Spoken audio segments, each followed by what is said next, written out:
Good to start.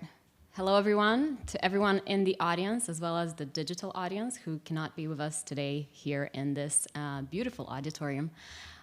We are from Moldova, and we will be talking a little bit about what inspires us and what could inspire you from our country and how we can probably create some wonderful collaborations together. But we will also be very humble, so that was just a tiny bit of a disclaimer. I will introduce myself for starters. My name is Lydia. I'm a creative producer. I work in music as well as visual arts. I'm part of a team that produces stage visuals for international artists. And I'm also a lyricist. I play in a band called Kuibul, which is known mostly in Moldova.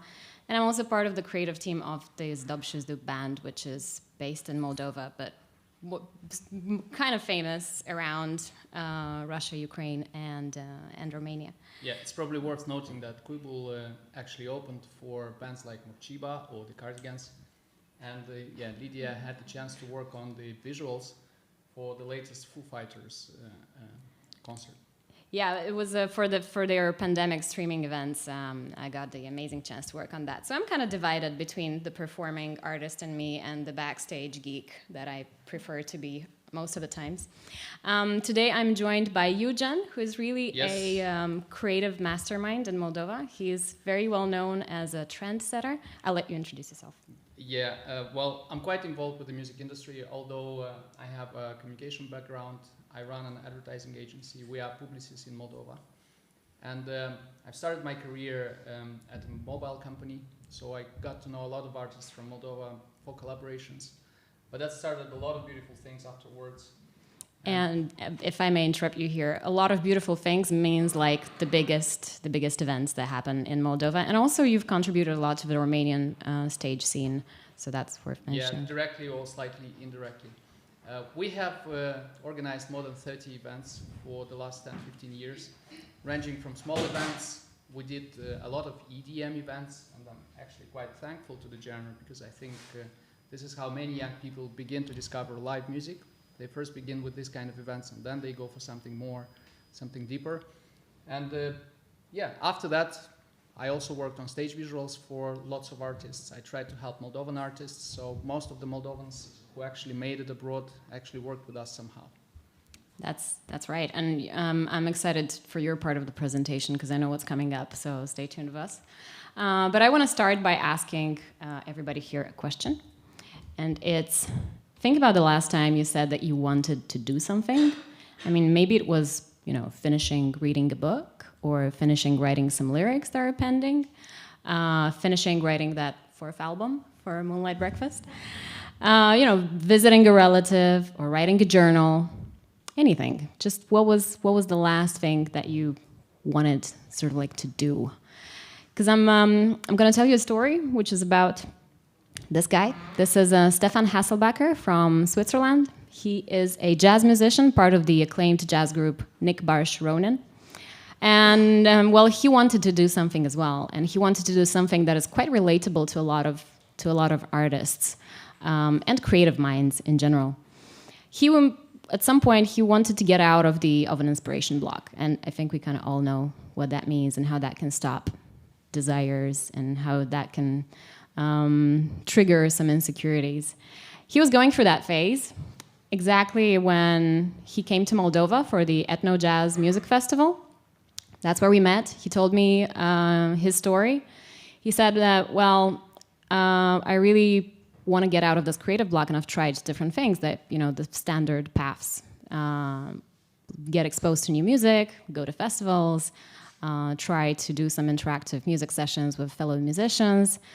But all of that was local and around his area, and that did not really work. And then my team and I were like, well, what if? And we kind of figured out that this question triggers some of the best creative ideas ever. So what if you moved to Moldova for a while? Like, what? Moldova? That's not exactly your honeymoon destination. What if you do that? And he did. He moved to Moldova for a while. He interacted with local Moldovan musicians. He was interacting with a lot of the artist scene in Moldova, and 1 year later, he luckily, I think, launched his first solo album, which was absolutely beautiful, and we still talk about how that trip sort of triggered that getting out of that inspiration block. Another story is about these guys. This is the Dobshizuk Band, pretty well known in Moldova, Romania, Ukraine, and Russia. Sometimes at the Balkan festivals, you can find them there as well. Well, back in the 90s, they used to be, just a regular punk band, like a lot of others. But they had this one song, which was kind of it wasn't the best song, but it had like a folklore element to it, and it performed the best at concerts, not big festivals, because they were not hitting big festivals at the time, but just at concerts for audiences that don't know them. And they picked up on that and were like, wait a second, we could actually do something with these folklore elements. And they started roaming around the country in search for more folkloric elements that they could pick up on. And they met an old lady at some point while they were like touring through the country. Touring as in like not giving gigs, because they were not very famous at the time. Actually, they were in Moldova, but not that much in other bigger European countries. So they met one old lady, and she was asking, like, so what are you doing, guys? They're like, well, we're musicians. And she was like, oh, wait a second, because Moldovan old ladies are cute. Wait a second, and she came out from her house with like a huge drum. And she started beating a perfect beat, totally unexpected. And sometime later, she goes on the Eurovision stage as the bunica, with the grandma who beats the drama. This was the first time Moldova performed at the Eurovision Song Contest in 2005. Very iconic performance, which all Moldovans are proud of, which is why I'm also talking about it here. And she went from like a completely rural nowhere land onto like the biggest broadcast stage that you can find in Europe. And that's her story. So what unites Stefan, the Swiss jazz musician, and Dobshizuk is that they kind of like ever since they try to retreat in nature and they try to meet new people in odd destinations. And they open their hearts to those new people. And I figured out that is what most recently trends call hacking creativity. That's an actual thing, apparently. I first found out about it from a TED.com article. It showed different strategies of how to be more creative, how to get out of creative blocks, and basically how to hack your own brain. There's a lot of watery stuff in these kind of articles usually, but there was this one strategy which I found was very interesting and kind of relevant for what Moldova could offer. Befriend your ACC, TED.com said. Well, what does that mean? It means that when solving a problem, our brain has two types of strategies. One strategy is like the standard solutions, the standard strategies to solve a problem, the template ones, the ones that are most accessible, the ones that are most clear for our brain. But there are also the other ones, the odd ideas, the ones that are more detached, the ones that belong to new, other thinking territories. And we don't usually pay attention to them because they're not as obvious as the template-based strategies. However, if we look at them, that's where the actual creative ideas lie in. And the ACC, when it's activated, it triggers the brain to defocus from the template-based thoughts and focus on the ones that are more remotely somewhere they're connected to our problems and can actually offer a creative solution. All right, so now we know that we need to trigger the ACC in order to have what we call an aha moment, because that's what it is. So how do we do that? What triggers that ACC? And studies found out that the answer is very easy. This is the answer. Do you know the song, guys? Do you know it? That's the song. Yeah.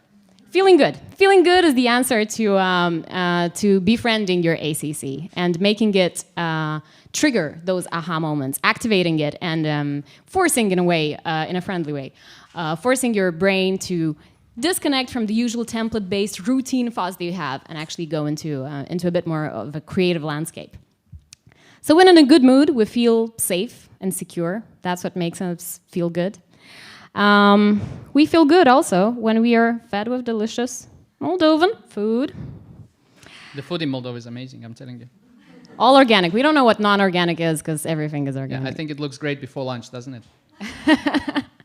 And of course, a beautifully pouring red wine in front of 3 bottles of wine is also a teasing, tasty thing that would make us feel good, maybe later.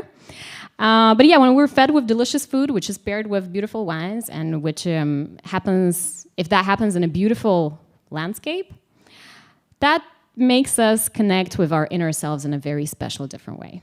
Because most of the times, living in cities, breathing in balconies, and being surrounded by walls, we kind of forget that we are part of nature too. And going back to Shah, that being out in nature, he spent a couple of days alone in nature without our filming crew. He came out of it like a completely changed person. There's this book, which I would recommend. It's called the Poetics of Space.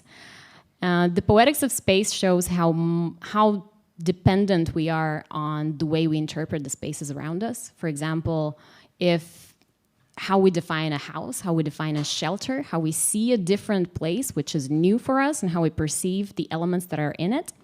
The new interpretations of new spaces actually help shape our thoughts in a different way. They help shape our memories in a different way, and our desires as well. And it basically changes the way we look at our lives. And while shooting the documentary film about Shah's journey through Moldova, I've seen a well that became an acoustic chamber.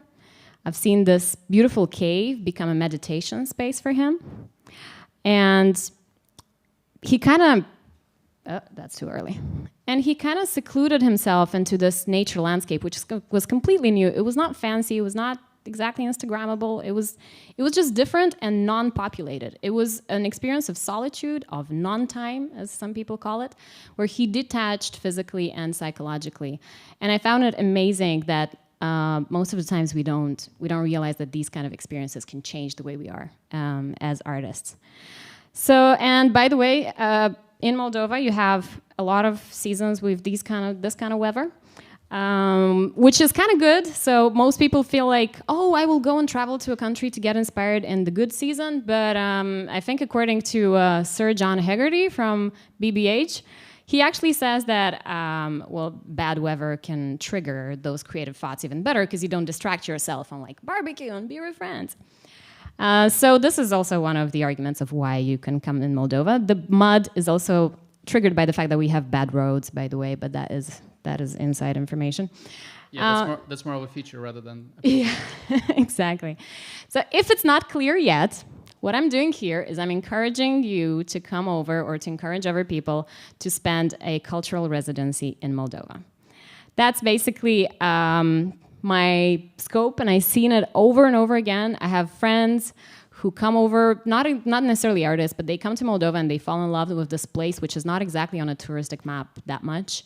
They come there and they come back over and over again. There's foreigners who settle in Moldova, and a lot of them belong to the art scene. So there's this new shift now in the landscape and the community. We see all these new people who have this exchange of energy between us and them. For example, the recent example is of Nicolas from Balkan Traffic Music Festival, which happens in Belgium every year. Nicolas has been living in Moldova. He's the mastermind of the festival. He's been living in Moldova for the past year. And he's planning on staying sometime more because he's in love with this place. And he says that, this place is so unexplored, has such big potential, and he loves that it's such a playground. We've attended the Romanian panel, which was before of us. And I was taking screenshots of all of those like agencies and labels. We have none of that. We are like zero. We just have... It's a desert. Actually. Yeah. And also, I'm curious how on earth we haven't created those cultural residencies as a trend in Moldova. And I think we're on to something here. And Nicola was also saying, like, he's been through cultural residencies a lot in different European countries and Eastern European, because there's a specific there. And he says, I'm so surprised. You guys have such better conditions than probably other countries would, and you're not doing anything with that. What's going on, guys? Well, do something. So here we are trying to do something and encouraging, like each person to be like, spread the word, come to Moldova. And here's what he says. This is a snapshot from our conversation in WhatsApp. He kindly agreed to be okay with sharing it. And basically, if you want to be more creative and if you want to find a new way or try a new way or try a new experience, which is really not anywhere in like wordpanda.com or so, then come over. However, besides birdies, wine, food, and whatnot, what else have you got to offer, right, Moldova? Because it's not just that. You cannot just live off of that. Well, okay. If you're an artist, or if you're a producer of an artist, or if you want to get an artist in Moldova, there's one practical advantage, which is, I think, very key and specific to our place. It's broadcast, radio, and TV will love you. Most of our news are political. We're so fed up of that. We don't have enough cultural content, and as soon as someone comes over, TV stations are all over you, radio stations encourage you to come over, sing a song, give an interview. So getting press coverage, which is good quality, and you can get it back to your country of it, is a practical advantage if you come to Moldova. Because there's not a big, this is like I'm going to kill myself with this argument, but because there's not much cultural content on TV and radio in Moldova, some journalists forget that they should look at the cultural agenda. So in that case, just reach out to me or Eugen, and we will let press know, hey, there's this new band coming over. We will not simply let the press know, we will position it as a sensation. Yeah. So just you coming to Moldova will immediately become a sensation. And remember, that's Publicist Moldova talking here. Yeah. Another practical advantage for coming over, why Moldova would be useful, besides the birdies, the wine, and the beautiful food and the nature, is we have a lot of talent that is kind of left unexplored or just left. This is Sergiu. He is by far the most promising guitar player from Moldova, in my humble opinion.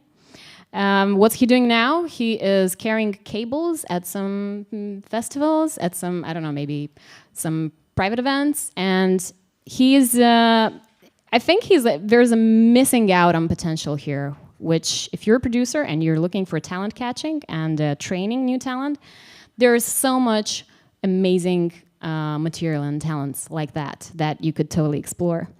So the pool is deep. Because mainly we have a small market, we have small opportunities inside the country. Therefore, our artists unfortunately have lower expectations. But we're still sort of like fighting with overcoming this imposter syndrome, and coming to this conference is, by the way, one of our ways to overcome our imposter syndrome. And but despite this, like crisis of confidence, we still have a music scene that is very underground and niche. We have great recording artists, great musicians, great recording facilities, and places for songwriting sessions. So maybe consider that. No labels, no the usual fancy agencies. Yeah, but everything else. Yeah, but the raw materials are there. And I cannot say that we're not more talented, than our peers in like Romania or Russia. But we have a very interesting sperm cocktail, if I can call it like that, historically speaking. Yeah. So we have the Romani vibes. We have the Russian chansons in us. And we kind of have those Turkish halftones in the music that is getting composed in Moldova. And then the music that people in Moldova get exposed to. We're exposed to this crossing between East and West and different influences. And because we speak Romanian and Russian, we consume a lot of Russian content as well. And that kind of like gives us an outside of Europe perspective as well, which we try to transform into an advantage to us. And, things in Moldova have been pretty hard, I guess. In the past 30 years, we're still a bit of an indie country, to be honest. Pressure and drama have always been like the grists of our creative mill, if I can say it like that. And our competitiveness and our eagerness has been, and probably still is, generated by some sort of scarcity and poverty that generations have been struggling with. But however, the music school is pretty damn awesome, especially in the classical field.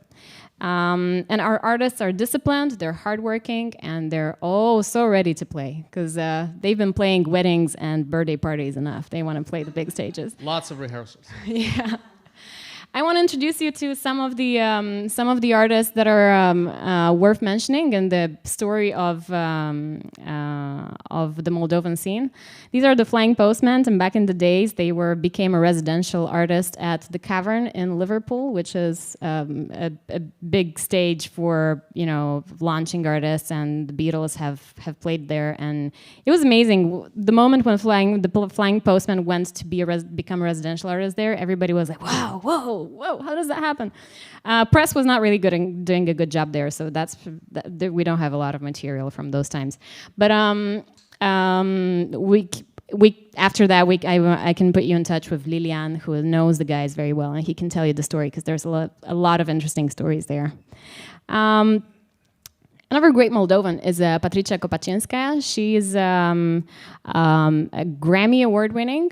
She won in 2018. She won a Grammy Award for, let me get this right, Best Chamber Music Small Ensemble Performance.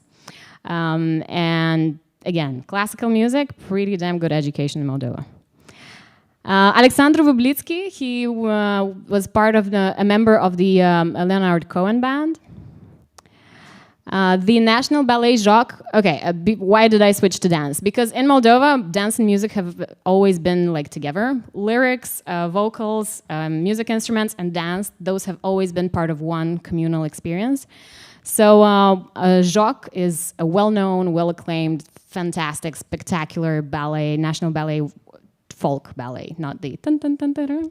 And they're still doing amazing these days. So if you get to see them on some posters, definitely check out their performances. They used to play, I'm not sure if they still do, they used to play with the biggest folk orchestra as well, the National Orchestra Lautari, which is also spectacular. It's like a musical in a folk way. Trigon is a well-acclaimed jazz band. They are also the organizers for the Ethno Jazz Festival in Moldova. So if you have an artist or if you know artists who are oriented towards the jazz scene, this is a great place to be. Here's a reminder that Shah found his inspiration after meeting us at the Ethno Jazz Festival and recorded an album and released it a year after it. But we also have some interesting mix and matches now. So the previous artists have all been created and made in Moldova completely, but now related to talent scouting, our people are starting to get out of the country and perform in other bands. For example, Elena Karafizi, she is part of the Par of Stellar band nowadays. Valeria Stoica got an amazing feature with Kade Bastani recently. And these are, what you see here are top artists in Romania, 3 top artists in Romania who they're all Moldovan. All happen to be Moldovan. So I guess my point is really, if we're just 2 million people, I think, 2 point something million people. 2 point something, yeah. Doesn't matter. And if we, with 2 million people and with basically zero resources or infrastructure or industry to support music scene, if we get to these kind of results and to these kind of overcoming this kind of challenges and proving that we can do something with these sort of starting points, can we imagine what could happen if we had a bigger industry and bigger links and bigger liaisons with different organizations? So we're open. We're super open. We're super eager. We're super hungry. Today, you can have a sample of Moldovan music at Farzal. Farzal, don't miss it. You shouldn't miss it. 10 o'clock tonight. 10 p.m. We're going to be there. Take a photo. The name is not so simple. It actually means space in your pocket. Yeah, space in your pocket. It will be an amazing performance. We hope you'll be there. These are Moldovan guys. They're sort of, I can say that they're sort of in the beginner phase, but that's what they live with. And as a musician myself, in my intro, you could tell that I'm not just in the band that I sing with. I also do this and that and that and that. And that is a huge problem for a lot of Moldovan artists, including myself, because we defocus from music and we do all other things to survive. But these guys, they actually focus on music only, and that's amazing. And I just want to go there and see them again, because that's a sample of what can happen if you just root yourself in that process of creation and live with it, and come to Vienna and perform. Yeah, let's go back to this question in case you forgot about it, or to this, I don't know, provocation. This is sort of like my personal challenge to you.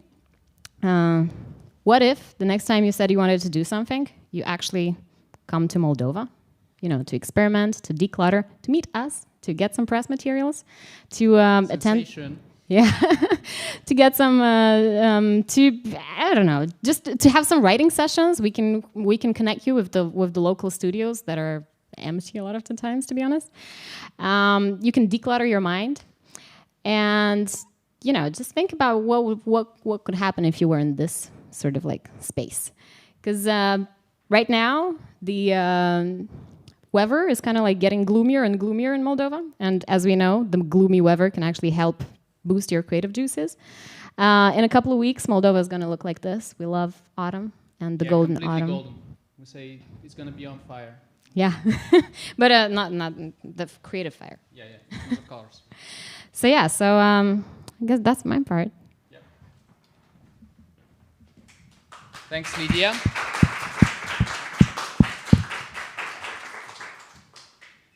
All right, it's 2017. It's the summer, actually beginning of the summer. You're in Chisinau, Moldova. Chisinau actually is the capital of Moldova. And you're surrounded by a crowd of 12,000, 15,000 people in front of a huge stage. And these people are chanting, "Prodigy, Prodigy." I know there are people in the audience who can relate to that. And you're there, and suddenly Keith Flint comes up on stage, and he goes, "Are you here, my warriors?" And everybody goes, "Wah!" And you're completely taken away by this tsunami of sound, light, and the energy of Prodigy.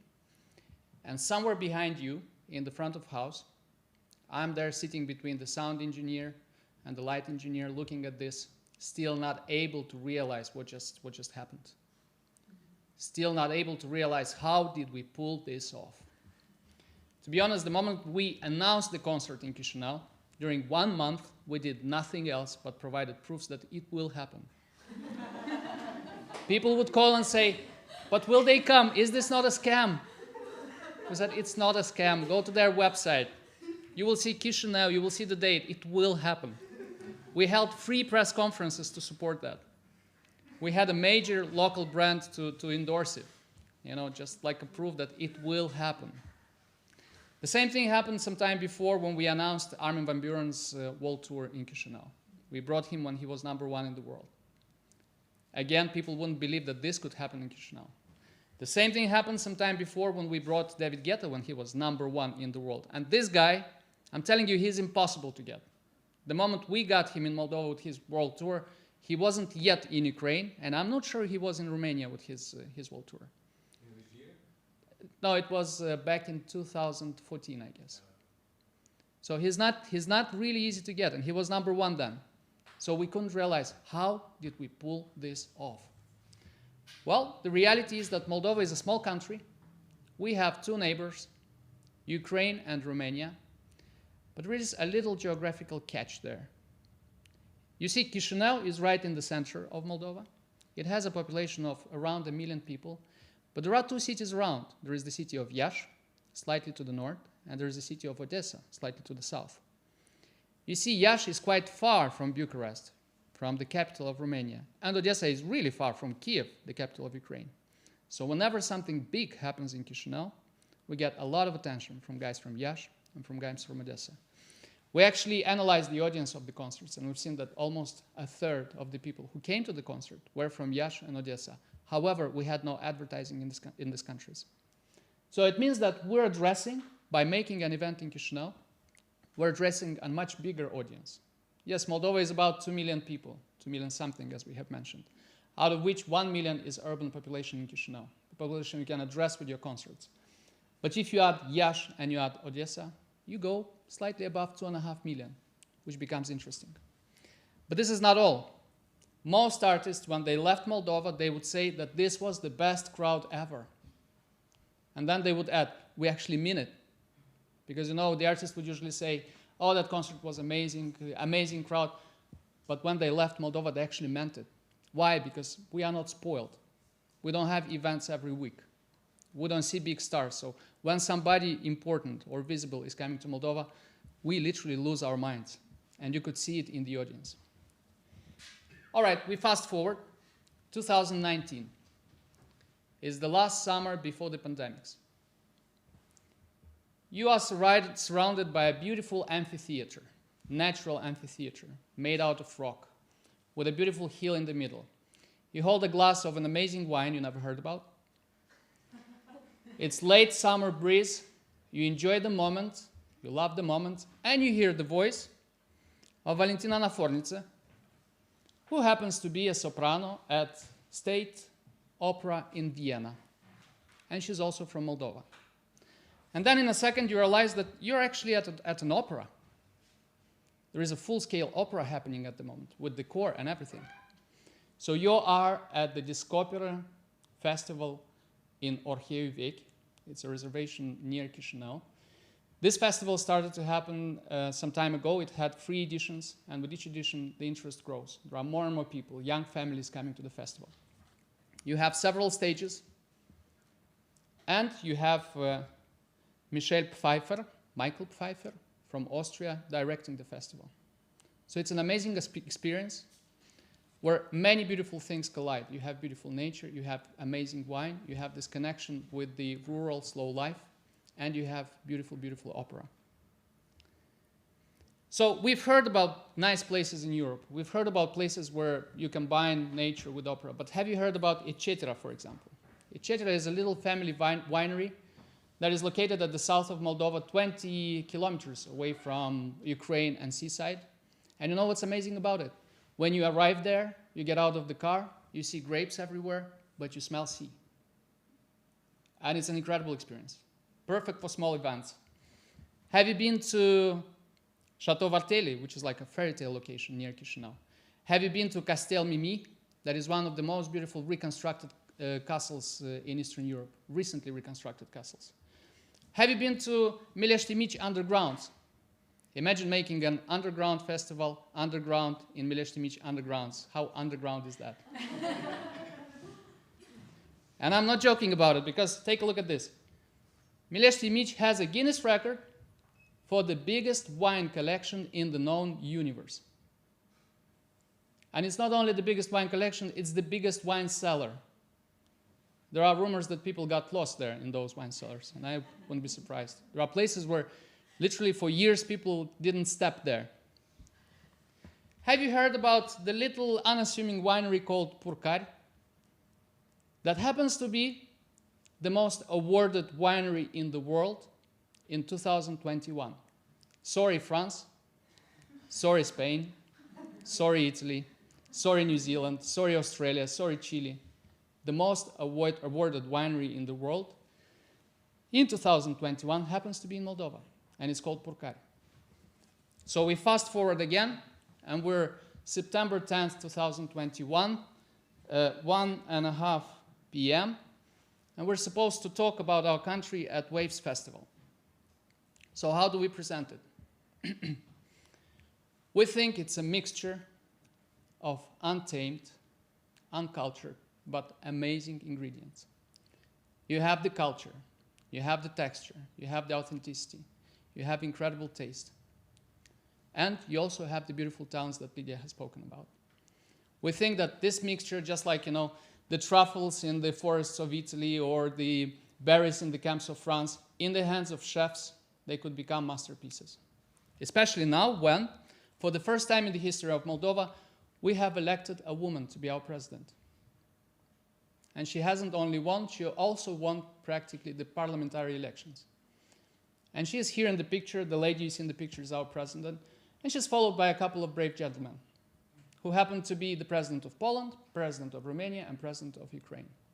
So Moldova is now more open to Europe than ever. And I think all this together is creating a great basis for the next big thing to happen in Eastern Europe, which we think is Moldova. So we are here together with Lydia to simply tell you, be our guest. If you happen to be an artist looking for inspiration, take a cultural residence. If you manage a big artist, tap into the audience that will love you forever.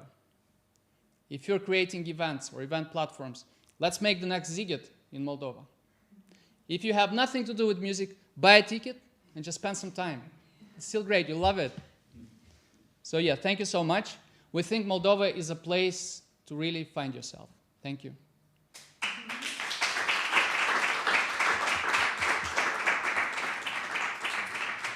But there is one more thing. We Moldovans never come to parties like this empty-handed. So we said, we spoke about the most awarded winery in the world, and we had to bring some wine. So you have free, humble specimen of this winery. And we're planning to award the most careful listener in the audience with this wine. So we'll have a little quiz. So please bear with us. The rules are very simple. We announce a question. Please don't shout the answer. Raise your hand. The first person to raise the hand answers the question, and if the answer is right, you get a bottle of Purcari. So the second rule is very simple. If you want one bottle, don't go for the second one. Please, don't be greedy. Let other people win. And the third rule, you can either enjoy it home with the loved ones, or if you want, we can chill it here in foyer and maybe share it with everyone. It's totally up to you. Is this good? Does it make sense? Okay, let's do this. So first one is Purcari Rosé, the one in the middle. And the question is? Who are our neighbors? Okay. You were the first one. The guy in the black shirt, you were the first one. Yeah? Right. Ukraine and Romania. Yay, perfect.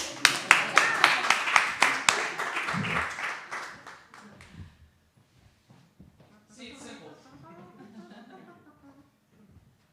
All right, the second is this one.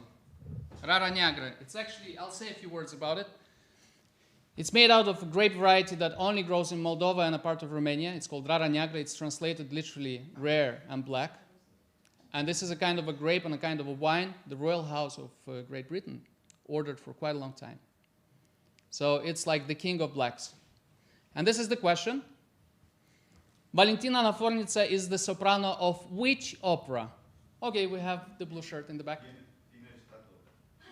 Perfect. You got it. Please applaud.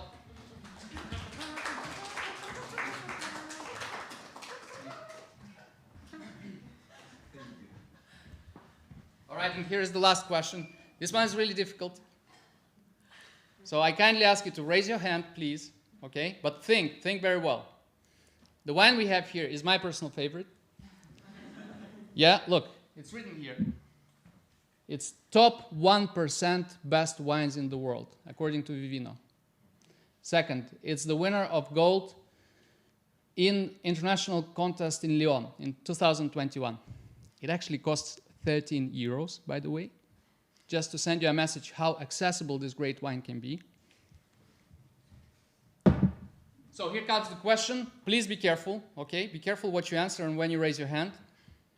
Which country is now on your bucket list after this presentation? Who's the first? Raise your hand. Okay, you got it. Which country is it? But please think well. Yeah, don't rush. Don't rush. Take your time. It's for certain Moldova. You got it.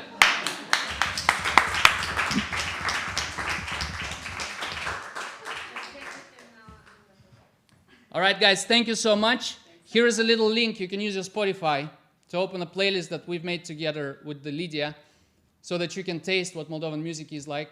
It's a very eclectic playlist. Please don't kill us for this. Yeah, maybe some of these tracks will end up in your collection. Hopefully they will end up in your collection. And I'm Eugen Boyko, Lydia Scarlat, and also Lilian Severin, who had to be with us today, but unfortunately he couldn't. Thank you so much, guys. Let's talk. Thank you.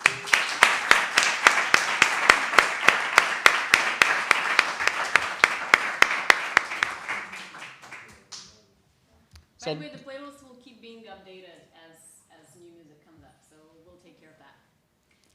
So do you have questions, guys? When can we go to Moldova? I'm coming back on Sunday. I can take you along. There are direct flights.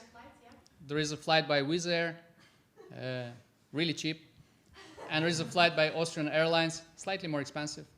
But you get classical music when you fly, so. Oh, and Air Moldova serves wine for free, which is, I think it's a free on the planes. Yeah. I think they serve Canadian wine, which is pretty good as well. Yeah, Purcari is well known, but you have a ton of small producers who are not as well known, but there is plenty of character in those wines.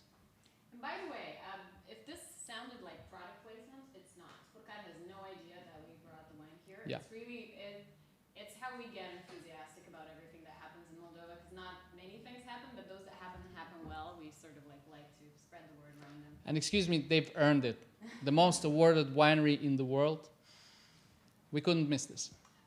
Speaking of wineries, there's a whole. Oh, sorry. Speaking of wineries, there's a whole tourism around wineries in Moldova. There's different paths. You can go from winery to winery, and chances are that you will also see Moldovan artists performing there, because wineries tie up with music pretty closely. There's usually a stage. There's a good place for the artists to reside, to do those cultural residencies there, and also to perform in front of special events audiences. Yeah. Hey. Do you guys have questions? Okay, let's. We have questions.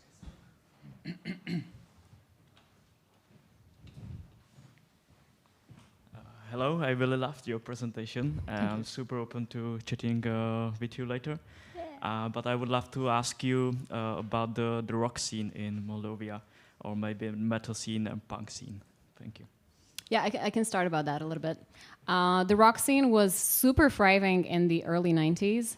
It was, we have legendary bands that still come from those times.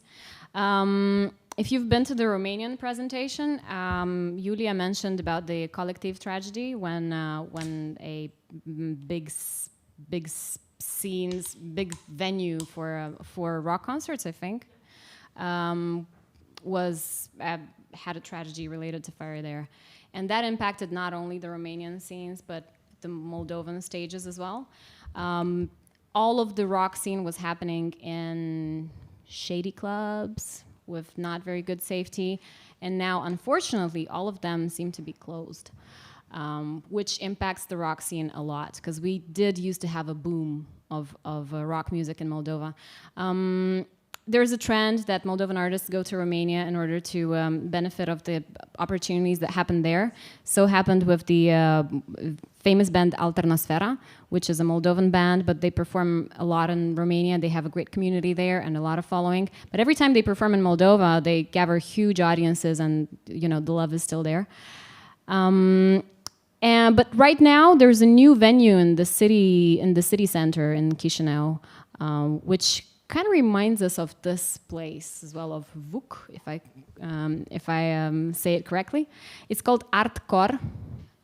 We can type it down afterwards, and it launches all sorts of new artists, including a lot of rock music.